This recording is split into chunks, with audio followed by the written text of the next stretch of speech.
What's up, guys? Dan Green. I'm just here with the for Animal, and we're gonna go through how to deadlift, both how to conventional deadlift and sumo deadlifting.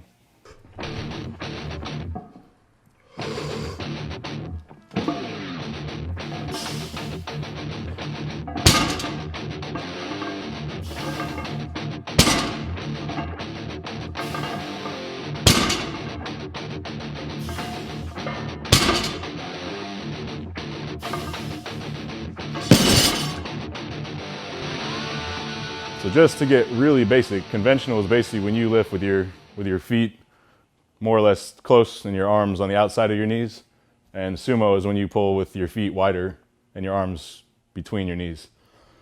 Powerlifting, you can do both. So what you want to figure out is, once you've figured out how to do both, which one are you better at? And that's the only real thing that you should think about when you're trying to figure out what to do when you compete, is what do you do that lifts more? The first thing that I like to do when I deadlift is just to basically get my feet set where I want to get them, feel like I'm in an athletic stance where I can feel power in my hips and legs, and my balance is good.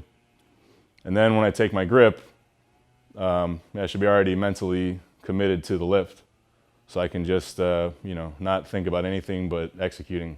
So when I step up to the bar, if I'm pulling conventional or if I'm pulling sumo, usually what I do is I just use the lines or the spacings on the bar to set my feet, to kind of see how close to get and to see how wide to get if I'm going sumo. So in a conventional setup, I want to look down and see about 1 to 2 of my shoelaces, or the eyelets on the shoes, showing. That way the bar is right over the center of my feet, not over my toes and not too close to my shins. The reason for that is if the bar is too far away, you're going to literally put more loading onto your back, and that's not going to really help anything. What you want to do is be able to deadlift by having as much power from your lower body and as much pulling power from your upper back.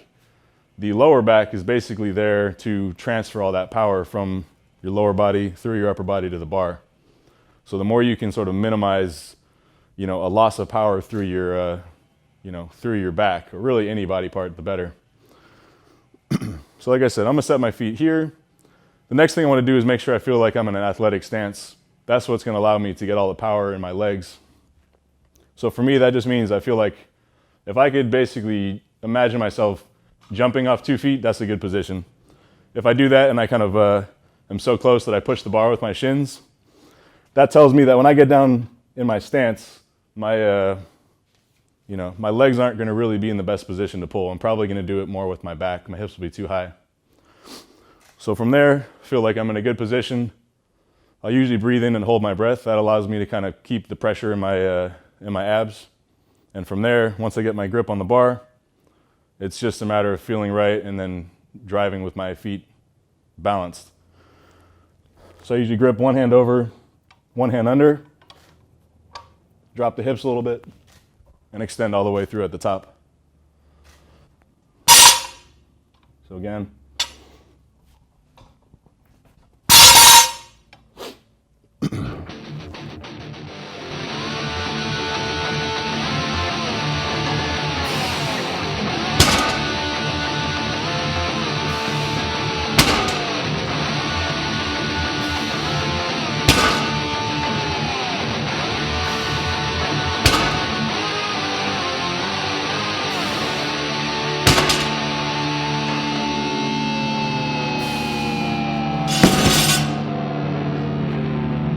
One of the things that's important is when you're working with a lightweight, your mechanics should really still be the same as with a heavyweight.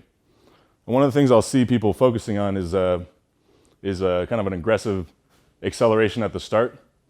One of the things I would advise against, though, is pulling with a position where your hips are too high. In that case, you're going to be able to pull really fast off the floor and possibly lock out really easily with a lightweight. But the problem is then with a heavyweight, you're relying too much on your back and not enough on your lower body. So a lot of times you'll see this, kind of a high hip position, kind of gripping the bar and kind of snatching it out of the, off the ground and pulling, finishing kind of with the chest down. What I really would encourage people to do is to kind of finish with the back fully extended. The reason for that is if you kind of break the deadlift down into two parts, the first part of the lift is where you're moving the weight off the ground up to your knees. And that part of the lift is really two things. It's your leg power and it's your stability in your torso. So this is basically bracing your torso and keeping your torso at one angle the whole way. Once I've gotten past that point, now my legs are still going to be driving, but all the muscles in my legs and back and hips are going to be pulling. So now my back's not just staying tight, it's pulling. So I'm extending my back as I pull. I'm going to finish with the bar at the highest point and then lean back a little bit to finish the lift. The alternative, like I said, is kind of starting with the hips high. And then when I get to this position, I've kind of loaded up the back a lot. What is going to happen now is I'm going to kind of shorten the range of motion by keeping the chest down, but I haven't really pulled with all of my back. And the problem there is when you don't use all of your musculature, in the long run, you're using a technique that's not maximizing your potential strength. You're going to get a lot stronger when you use all the muscles in your body to pull. In the short term, it might feel like, oh, you can move the weight faster with kind of a shortened range of motion or a kind of a crab lockout, as we call it. But in the long run, when you use those erectors in your back to pull, you're going to have more leverage against the heavier weight. So you're going to be able to grind when the weights are hard. So in slow motion again, proper technique for me. Want to get the weight moving with my legs. And once I'm here, I think about pulling the chest up, driving the hips, standing up tall. Get to here, and I can lean back.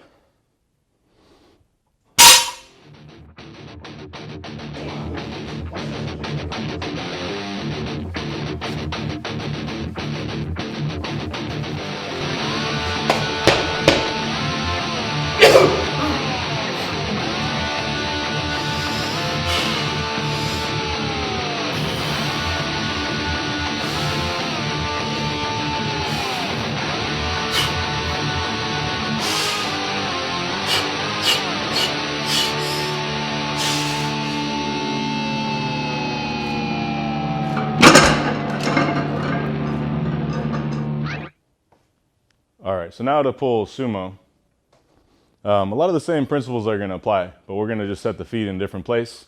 And the one big thing that's different with sumo is you're trying to really engage the lower body throughout the lift by keeping the hips closer to the bar. And that's why you would keep an open stance, is to kind of engage your hips to really let your leg strength do a lot of the work.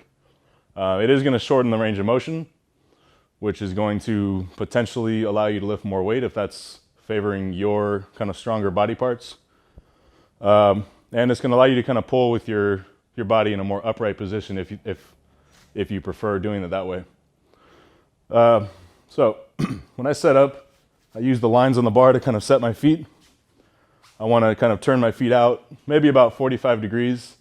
It can be a little bit more than that, but if you start to go and turn your feet out too much, the problem is when the weight that you're trying to pull backwards is heavy and it pulls you forward a little bit, you're not in a very stable surface, so you're going to have a hard time not getting pulled forward and then kind of losing the lift. So again, you want to set your feet up to about a 45-degree angle, possibly a little bit more. And what I want to do is make sure first that I feel like I have some grip on the floor. So when I bend my knees, I feel like if I push out, if I'm kind of like trying to spread the floor apart, my feet don't slide. So once that security is there, the second thing I want to do is make sure that I can sort of move up and down without really having my tightness in my hips or my groin cause me to lose balance.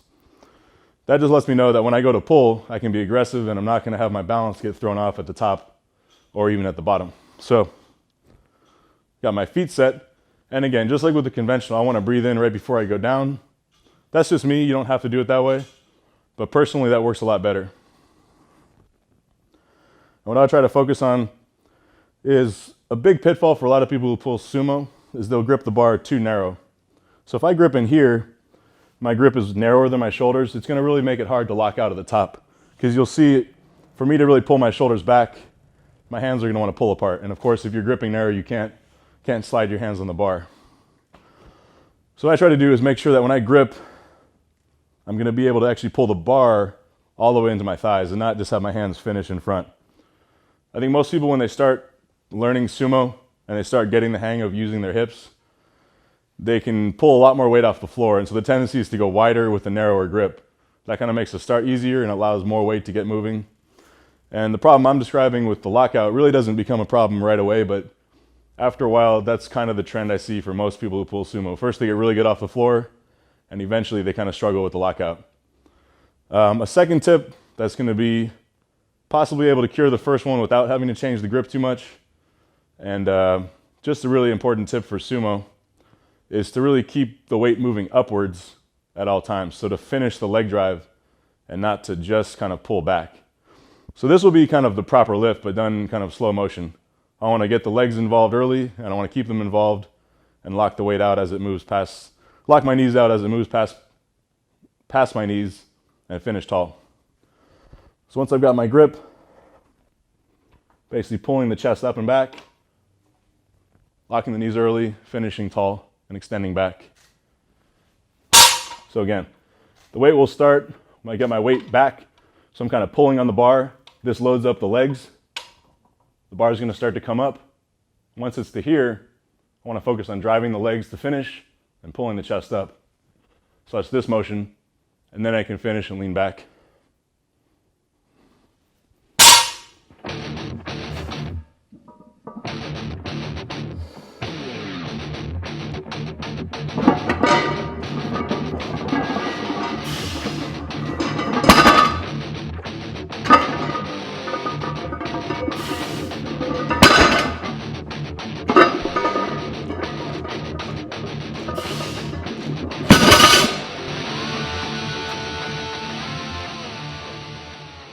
What you want to think about, not just for sumo, but for conventional, is how the lift starts. A big problem that I see is when people start by pushing with their legs first or not pulling tension into their back. The most important thing when you start the lift is to build up tension in your back first. So you're pulling on the bar before your legs drive. So what that looks like is from here, I want to start pulling on the bar, and that's going to make the quads and hips kind of feel pressure. That's basically the term you've heard, pulling the slack out of the bar.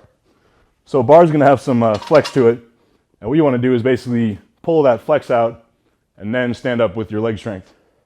So again, I'm going to pull the slack out. So I usually test it a little bit just to make sure my grip is set. When I pull back, that gets the slack out. My legs basically do the work from there, and I finish with my back. It's really the same thing with conventional. Go back there. If your conventional starts where you just push with your legs, that's going to look like that. You want to get where you pull with your back first, and then your legs are going to load up and do the work.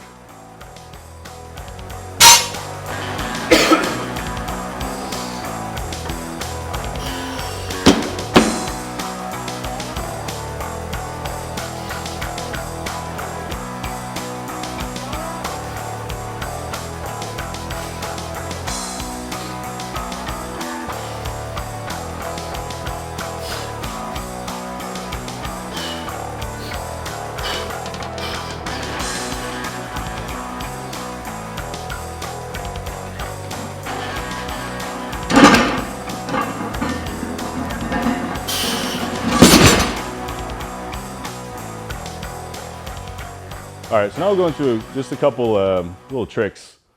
So the first thing is just kind of a general learning technique. And this is just the Paws Deadlift. You can do a sumo or conventional.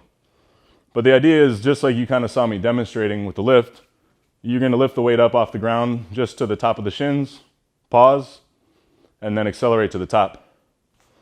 The reason this is good is because if you can get to the midpoint in the deadlift, and stay in a really good position where you're balanced and the tension feels like it's spread throughout the body, not just in your back or not just in a certain body part, then you know that you're actually at the hardest point of the deadlift, but you're adding power and you're adding force to the bar.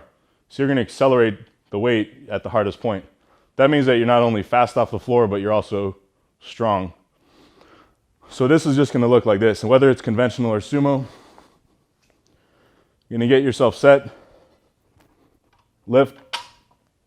You should feel like you're balanced. And from there, I want to drive with the legs and extend the back up to the ceiling.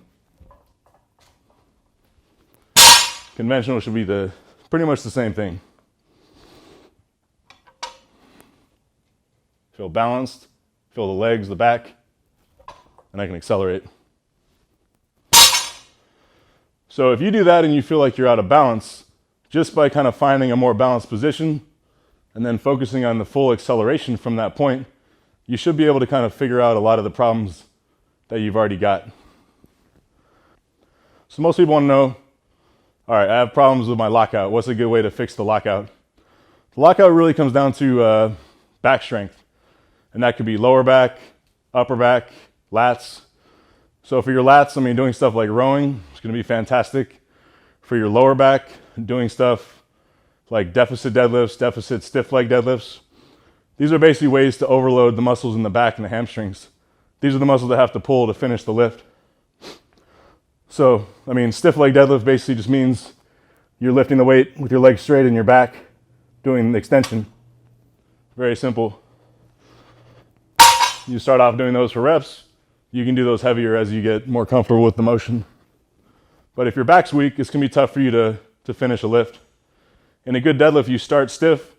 Your body's going to kind of bend and ideally not break. And then once you've bent, your ability to then kind of straighten out comes down to your back strength. If you're weak off the floor, for sumo and for conventional, there's a couple different things that will help. But what I find is building that tension in your body so you can be very stiff and very strong off the floor comes down to doing block pulls. The block pull basically forces you to get really tense before you can even move the weight. So it's a little counterintuitive. The block pull is not necessarily just there to help your lockout. The block pull is there to help building tension so you can move a heavy weight repeatedly. That's going to build up the stiffness you need in your torso. The second thing is your squat. If your squat goes up, that's going to help your deadlift. A back squat's more helpful for conventional, and a front squat's more helpful for your sumo.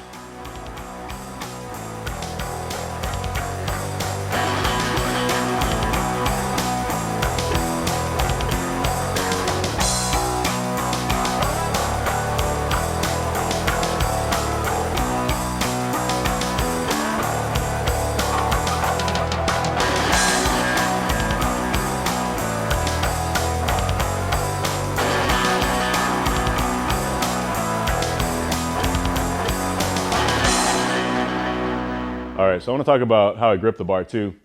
Some of the time I'll see people asking me, how do I make my grip stronger? And I really don't do any specific grip training more than, I don't know, once a year, once every other year, just for fun.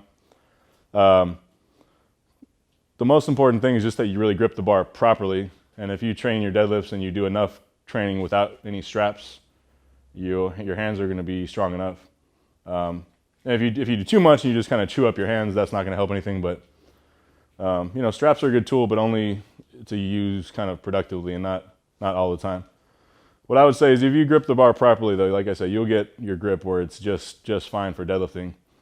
So one of the things that's important for me, and I see this all the time, is people kind of grip the bar down in their fingers. And I think people think they're putting it in their palms, but they're not. So for someone like me, my hand tends to be mostly palm and not so much long fingers.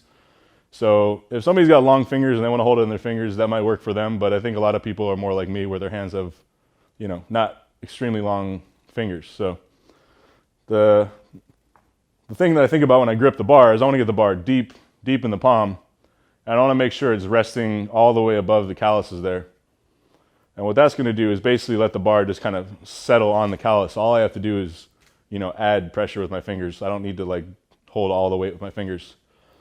So if you look, when I set my grip, I always grip my overhand first. This is just a personal preference.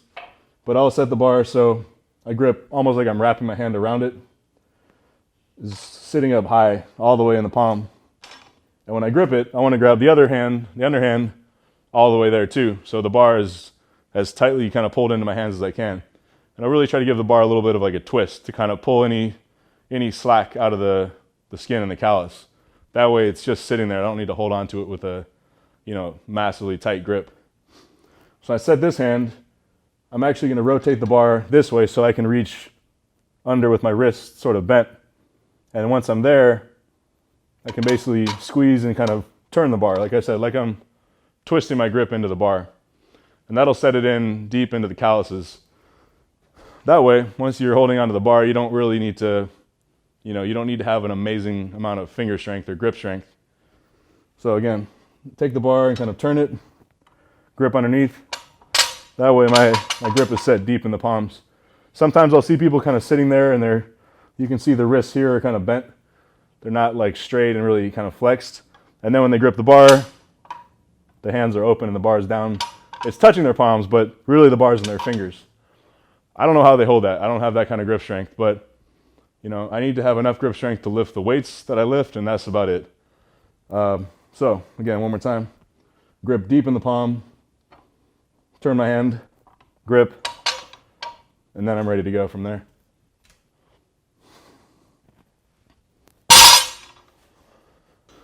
So hopefully that should about cover most of what I had to say here, and this will help you guys out.